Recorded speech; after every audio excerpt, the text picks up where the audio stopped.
მასწავლებლის ხელფასი მოსწავლეების წარმატების პროპორციული უნდა იყოს. აწიე ხელი თუ ამ მოსაზრებას ეთანხმები. აწიე ხელი თუ ამ მოსაზრებას არ ეთანხმები.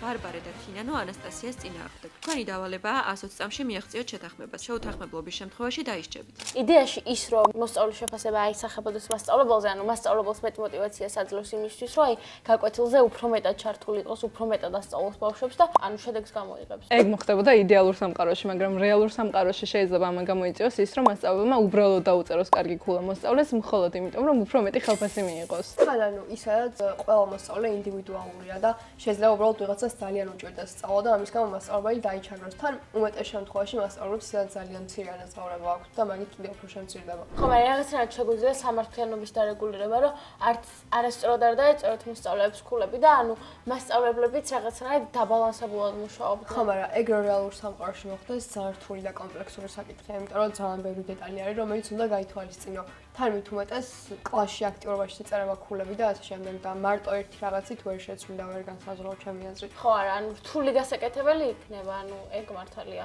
იდეა მეც მომწონს, მაგრამ მგონია რომ იმდენად კომპლექსურია, რომ ჯერ საჭიროა სხვა რაღაცები მოვაგვაროთ და მე გადავიდეთ ასეთი რაღაცების მოგვარებაზე, რაც ძალიან დიდ ენერგიას და რესურსს მოითხოვს. ხო, ანუ მართალი ხარ რა. თან ძალიან დიდი ცვლილება იქნება მსოფლიოში ესე უცბაგან რომ შემოტრიალდეს მთელი განათლების სისტემა და რაღაც.